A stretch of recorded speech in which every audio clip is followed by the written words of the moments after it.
another walkthrough of what I'm looking for when I'm servicing an amp. So I have previously serviced this amp, but I didn't do a full service, which would include replacing old electrolytic capacitors, specifically in the power supply.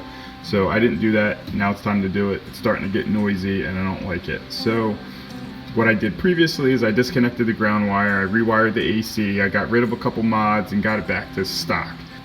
I am looking at all of the electrolytics, obviously. So this big can capacitor, those two, they're mounted to the other side of the chassis. So that'll be replaced, that'll be replaced, that'll be replaced. And that'll be replaced, and that cam cap will be replaced. See, it's on the other side. It's mounted over there. So I will replace those because electrolytic capacitors typically dry out over time. They do have a shelf life, and they also have a working lifespan. And these definitely hit that max capacity. Even though they are functioning, they're either not functioning to spec or they're on their way out. And if they go bad, it could be a real big problem. So to continue on the electrolytics, so these little guys, these electrolytics with a plus sign on them, plus and a negative sign, they're electrolytics. That means they're like batteries. They have a negative side and a positive side, compared to these capacitors, which don't have a negative or a positive side. But these typically go bad quicker than these. There's just by construction. And I will, this isn't a, sometimes I will keep these guys in because they're cathode capacitors and they don't have like a lot of voltage or anything going to them. Like these guys, if these go bad, you know, real bad things can happen. But when these go bad, you just kind of get not an optimal sound. But I'm trying to get the optimal sound out of this, so I'm gonna replace probably all of these electrolytic cathode capacitors. Other than that, it's just cleaning, tensioning all the tube sockets, swapping in and out preamp tubes to see if I can get a different or a better sound. I will test them on my tube tester, and I have these are vintage old these are old Mullards, so hopefully they're still good. I mean, the amp sounds good as is, so I'm likely going to leave these, just gonna check the bias.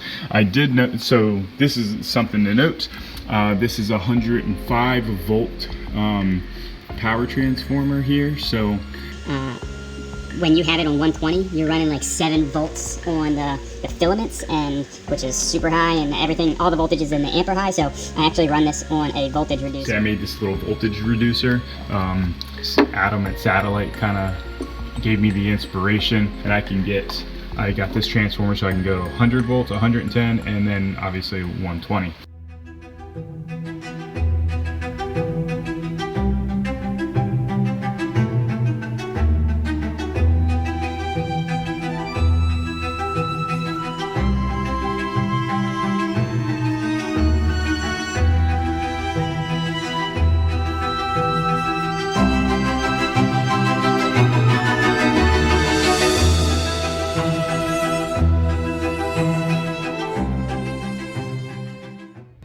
These are the filaments here, right there and right there, and I don't like how tight they are against the plate. That's a lot of voltage, that's a lot of current. They don't mix well together, so I'm going to redo this whole heater.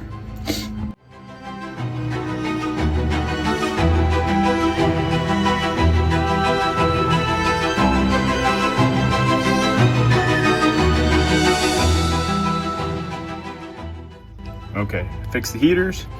These are no longer straining on that plate, and they're nice and loose, and they're not touching anything else, so you don't risk any arcing or anything like that. I also decided that I really didn't like the way this ran. It was kind of floating in the air, and now it's nice and secure, and it's not going to move or vibrate. This wire coming off of the treble pot is really, really noisy, and it's picking up a bunch of signals, so I'm going to switch that out to a shielded wire.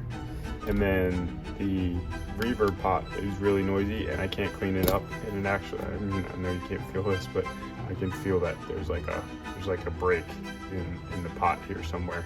So I'm just going to replace that pot and keep moving forward, get it fired up, finish biasing it, and call it done.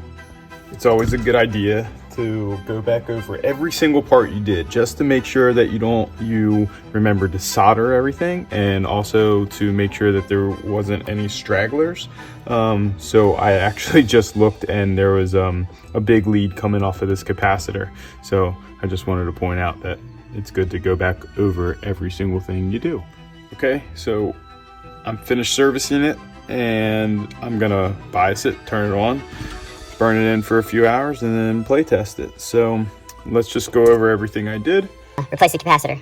This electrolytic, this one, and that one. I also replaced the bypass capacitors because they were all out of spec. I tested all the resistors for proper resistance. I tensioned all the tube sockets. I tested all the tubes. I replaced this pot because it was failing. I added shielded wire here because this wire was super noisy on inspection. I moved this diode. This diode was just kind of floating in some shrink on this wire here. So I decided that it would be better if it was on the board. So I reattached this capacitor and then attached the diode to the board. And here I replaced one of these diodes because it wouldn't reach. I also replaced the resistors on the filter caps because for reliability purposes. I think that's it. I'll clean it, bias it, play test it, and it'll be done.